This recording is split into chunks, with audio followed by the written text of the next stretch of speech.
Demain, le quart d'heure lyonnais, toute l'actualité chaque matin. La situation sanitaire continue de se dégrader avec un taux d'incidence qui s'envole pour atteindre 788 pour 100 000 dans le département du Rhône. Explication dans le courant de cette édition. Le directeur général de l'Agence régionale de santé avait annoncé la déprogrammation totale des interventions non urgentes dans tous les établissements publics et privés de la région Auvergne-Rhône-Alpes. Des transferts en direction d'établissements de santé de Nouvelle-Aquitaine et des Pays de Loire ont été engagés. Sud Santé et Sociaux de l'hôpital Édouard Herriot a déposé un préavis de grève pour la période jusqu'au 8 novembre avec plusieurs revendications à la clé en cette période de pandémie. On se souvient de ce tragique accident du 20 juillet sur l'autoroute A7 dans la Drôme. La mort de 5 enfants de 3 à 14 ans. Une des mères de famille est décédée à son tour.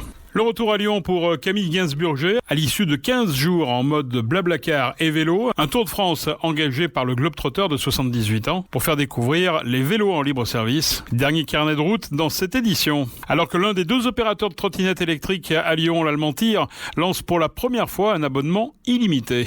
La culture continue tant bien que mal en cette période difficile, notamment du côté de l'Espace Gerson. Gaël Bossier a rencontré le voisin. Lyon demain, le quart d'heure lyonnais, toute l'actualité chaque matin. Gérald de Bouchon. Bonjour à tous et bienvenue dans ce quart d'heure lyonnais. La situation sanitaire continue de se dégrader. Le nombre de décès en 24 heures est en forte augmentation avec 257 morts supplémentaires par rapport à dimanche.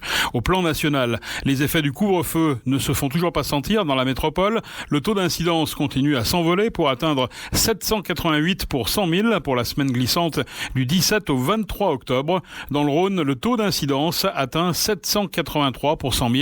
Et le taux de positivité, plus de 24% pour la même période. 171 nouvelles admissions à l'hôpital depuis dimanche, 1165 patients hospitalisés et surtout 27 admissions en réanimation, un chiffre qui n'avait plus été vu depuis le printemps. 179 patients étaient hospitalisés dans les services du Rhône ce lundi, soit le même nombre que le 25 avril. Le chiffre de décès est également élevé avec 13 décès survenus en 24 heures, ce qui porte à 882 le nombre de patients décédés du Covid-19 dans le département depuis le 1er mars. Le directeur général de l'Agence régionale de santé, Jean-Yves Graal, a annoncé la déprogrammation totale des interventions non urgentes dans tous les établissements publics et privés de la région afin de parer à une éventuelle saturation des hôpitaux. 7 nouveaux transferts de patients ont été réalisés hier afin de soulager les hôpitaux de la région. 8 nouveaux sont prévus également d'ici mercredi. Des transferts en direction d'établissements de santé de Nouvelle-Aquitaine et des Pays de Loire. C'est la compagnie Oyonnax basée à Bron et spécialisée dans les vols médicaux qui a assuré ces transferts. Sud Santé Sociaux de l'hôpital Édouard Herriot a déposé un préavis de grève jusqu'au 8 novembre. Plusieurs revendications. Le syndicat demande en premier lieu du personnel en nombre suffisant et formé aux différentes spécialités, réanimation, bloc, urgence, chirurgie, pour remplacer les nombreux arrêts maladie. Également du matériel de protection individuelle en nombre suffisant, comme les masques, les surblouses ou encore les gants. Enfin, le respect des congés annuels de fin d'année et 300 € net pour tous les personnels hospitaliers. Les syndicats alertent sur le manque de personnel pour affronter la deuxième vague de Covid-19. La direction des HCL assure pourtant ne pas observer d'amplification des départs du fait de la crise, ni d'augmentation de l'absentéisme. Des appels aux volontaires, aux retraités et à l'intérim ont pourtant été lancés, ainsi qu'une campagne de recrutement. Lyon demain, la radio sans pub. On se souvient de ce tragique accident le 20 juillet dernier sur l'autoroute A7 dans la Drôme. Un monospace qui transportait 9 membres d'une même famille de Vénissieux avait pris feu avant d'effectuer une sortie de route, provoquant la mort de 5 enfants de 3 à 14 ans, 4 blessés, 3 adultes et un enfant de 7 ans avaient alors été hospitalisés dans un état très grave à Lyon. L'une des mamans vient de décéder, ce qui porte à 6 le nombre de victimes. Un passant qui ne manque pas de courage, il est 15h hier après-midi lorsqu'un homme se jette à l'eau après avoir aperçu une personne sauter dans le Rhône à hauteur du pont de la Guillotière. Le témoin de la scène s'est aussitôt précipité dans le fleuve, bientôt rejoint par un pompier. Ce dernier a réussi à récupérer les 2 personnes saines et sauves avec le renfort des sauveteurs du service départemental et métropolitain d'incendie et de secours, des pompiers équipés, eux, de combinaisons néoprène. La première personne qui avait plongé a été récupérée en état d'hypothermie et a été transportée à l'hôpital. Le témoin a pu regagner son domicile en mode une journée presque comme les autres. Lyon demain, idée en partage. Un Tour de France plus tard, retour à Lyon pour Camille Gainsburger à l'issue de 15 jours en mode blablacar et vélo. À 78 ans, le globe-trotteur de Soucy-en-Jarret est parti de la capitale des Gaules pour traverser des villes comme Brive, Bordeaux, Nantes, Amiens ou encore Colmar à la découverte des vélos en libre service dans chacune des villes traversées. Dernier carnet de route ce matin dans ce quart d'heure lyonnais avec un globe-trotteur à l'agenda bien rempli ces 2 dernières semaines. Camille Gainsburger. Je vais vous donner les villes traversées qui sont Brive-la-Gaillarde, Bordeaux, Saintes-La Rochelle, Nantes, Nantes-Quimper, Saint-Brieuc, puis Amiens, puis Lille, puis Dunkerque, puis Reims, hier au soir et avant-hier Colmar, et retour à Lyon ce matin par la place des Cordeliers et la station Laurent Bonnevet avec le blablacar qui m'a déposé là. Et alors quel est votre constat au niveau des services de location ? La première chose, c'est qu'un système de location quasiment différent par ville, avec des prix relativement voisins. Ce qui fait la différence quand il y a des incidents, c'est est-ce qu'il y a un numéro d'appel sur la borne où vous êtes ? Est-ce que les gens sont capables de solutionner votre problème technique ? Vous ne pouvez pas décrocher votre vélo. Il n'y a plus de papier dans la machine qui distribue le ticket avec le code pour le soulever. Alors là, j'ai trouvé qu'Amiens était très bien, avec ses VLAM, comme la ville d'Amiens. La ville très cohérente que j'ai vue, c'était également Yellow, de l'origine des Yellow jaunes de Michel Crépeau en 76 à La Rochelle. Et la ville qui est très cohérente, où tout est géré par la même structure qui est une filiale de Keolis, c'est Bordeaux. Où aussi bien le bateau, le B-Cube sur la Garonne, que les tramways, que les autobus, que les vélos. Donc il y a une grande cohérence dans les jonctions, ce qui rend très facile pour l'utilisateur les jonctions avec des informations qui fonctionnent bien. Qu'est-ce qui a été le plus difficile ? Tout ce qui est lié à la pandémie ? Alors plein de choses quand même, puisqu'il y a plein de villes qui ont supprimé leurs services de location vélo et libre-service. Exemple Dunkerque, exemple Reims, exemple Colmar. D'autre part, j'ai dormi dans des auberges de jeunesse, donc il n'y a plus de chambres partagées. Donc souvent les auberges de jeunesse, bien que j'ai 78 ans, étaient complètes, y compris à Reims et à Colmar, ce qui m'a permis de découvrir des Airbnb, excusez pour la publicité, mais des lieux de villégiature extrêmement sympathiques, dont à Reims, avec un rooftop qui donnait sur la cathédrale, et des autres extrêmement sympathiques et gentils, dont je ne citerai pas les fonctions, mais avec qui j'ai pu partager plein de choses. Un voyage insolite en compagnie d'un lapin, avec un pompier professionnel, qui avait comme activité également la location de cabanes perchées, et également de la chasse aux frelons aux guêpes. Ça a été mon voyage le plus drôle en tant que voyage avec le lapin, le chihuahua, une seule place à l'avant, mais très sympathique. Camille Gainsburger, retrouvez ses différents carnets de route sur notre site liondemain.fr ou directement sur sa page Facebook. L'un des 2 opérateurs de trottinettes électriques à Lyon, l'allemand TIR, lance pour la première fois un abonnement illimité. Jusqu'alors, ces sociétés proposaient uniquement un tarif au trajet, 1 € le déverrouillage et 15 centimes la minute pour TIR.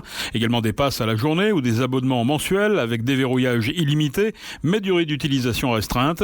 Cette fois-ci, pour 39 € par mois, les déverrouillages et les temps de trajet sont illimités chez TIR. Cet abonnement vaut pour toutes les villes où TIR opère. Un abonné lyonnais peut par exemple en profiter à Paris ou à Grenoble, où la société allemande est aussi présente. TIR annonce également une résiliation possible à tout moment, au moins 24 heures avant la date du renouvellement mensuel. Les lignes de TER Lyon-Saint-Étienne et Lyon-Valence connaissent des perturbations jusqu'au 23 février. La SNCF a entamé des travaux de régénération des voies entre Saint-Fond et Saint-Clair-du-Rhône. 29 km de voies vont être remises à neuf pour un investissement de près de 53 millions d'euros. Toutes les informations sur les perturbations sur l'appli SNCF, sur le site TER Auvergne-Rhône-Alpes ou en appelant le 09 69 32 21 41. La culture continue tant bien que mal en cette période difficile. Il vit à côté de la plaque, à côté de ses pompes, à côté de chez vous, et il revient. C'est le voisin. Benoît Turgeman est chaque mardi sur les planches de Gerson. Gaël Bossier l'a rencontré. Mes sources d'inspiration, elles sont d'abord parlantes, mais je les retrouve chez des comédiens qui sont excentriques. Pierre Richard, Jim Carrey, Robin Williams, ce genre d'artiste qui est loufoque et qui a une grande tendance à s'exprimer avec le corps. Et ça m'a marqué quand j'étais jeune. Un artiste de la scène qui s'appelle Michel Courtemanche, qui m'a bouleversé quand j'étais ado. D'une élasticité et d'un humour fou, un Québécois fantastique. Puis mes grands-parents sur le tard m'ont fait découvrir aussi les muets, les grands burlesques, Chaplin, Keaton, Harold Lloyd. On retrouve également du cinéma muet les cartons. Est-ce que c'est là aussi une citation au cinéma muet ? Oui, c'est une référence. Alors, le spectacle est encore en évolution et ça me permet d'avoir de la souplesse. J'aimerais leur donner une autre forme à ces cartons, qui ne restent pas carton noir, mais ça me permet aussi de faire un lien avec justement cet héritage. Et c'est très utile, en fait, je m'aperçois à l'usage de ces cartons d'intertitres qui sont très utiles pour ramener le public vers des situations plus complexes que si je ne parlais pas. Alors, vous êtes très, très explicite dans vos gestes, mais aussi il y a un compagnon de scène qui est la musique. Il y a une place extrêmement importante pour la musique. Comment choisissez-vous en fait les titres qui vous accompagnent sur scène ? La musique, c'est un partenaire de très longue date. Mes parents, quand j'étais tout bébé, me mettaient de la musique le soir parce que je pleurais énormément et ils me mettaient de la musique pour absolument m'apaiser et j'ai gardé cette habitude et puis c'est devenu vraiment une compagne, une deuxième compagne, la musique. Je baigne dedans en permanence et j'y prête un soin très très attentif parce que c'est elle qui va être une source qui va ouvrir l'imaginaire du public et qui moi aussi va me porter parce que la musique elle est partout. On dit en France tout commence et tout finit en chanson et c'est vrai et dans nos vies la musique nous emporte au-delà de tout, c'est source de souvenirs, d'émotions, de tellement de choses que j'ai envie de partager mes histoires sur des musiques qui sont déjà évocatrices pour le public. Absolument, ça fonctionne très très bien. Il y a même un passage où quand vous êtes à la plage, moi j'ai pensé à Tati. Est-ce que c'est volontaire ? Il y a le petit Bob, il y a la voiture que vous jouez à merveille et ça me rappelle les vacances de Monsieur Hulot. L'introduction, il est vrai, est vraiment chargée en souvenirs. Non seulement parce qu'il y a une musique qui n'est pas donc les vacances de Monsieur Hulot, merci, mais qui est d'un autre film de trafic et que j'adore parce que j'adore tout ce que fait Tati. Et je me suis dit, tiens, ça pourrait faire référence pour ceux qui connaissent et donner un petit côté rétro l'espace d'un instant. Après, je pars dans mon univers à moi, mais c'est vrai que les 2-3 premières minutes sont très proches de l'univers de Jacques Tati que j'affectionne énormément. Un spectacle plein de références et puis un personnage qui est le voisin. Comment avez-vous inventé ce personnage ? Je ne sais pas si c'est le meilleur ou si c'est le pire de moi-même, ce personnage, si c'est même le pire ou le meilleur de ma famille, parce qu'il y a énormément de références familiales, je m'aperçois en jouant ce personnage qu'il y a énormément de références familiales qu'il porte, mais en fait il est venu parce que moi j'essaie de raconter des histoires par le mime, j'adore ça. Mes histoires étaient bonnes, mais je peinais à trouver un lien et un jour c'est une costumière, parce que j'avais une contrainte de décor ce jour-là, m'a dit mais ton costume ne va pas fonctionner, il faut un autre costume. Elle a changé le costume et changeant le costume, me donnant celui que j'ai maintenant, elle a fait apparaître le personnage que j'ai. Il y a un côté désuet, peut-être aussi hors du temps, peut-être dans vos vêtements, mais aussi dans l'arsenic, c'est-à-dire la façon de bouger vos bras, etc. Juliette Gréco vient de nous quitter il y a peu de temps. Elle aussi jouait beaucoup en fait de ses bras. Vous avez des grandes mains, en fait, on les voit beaucoup sur scène.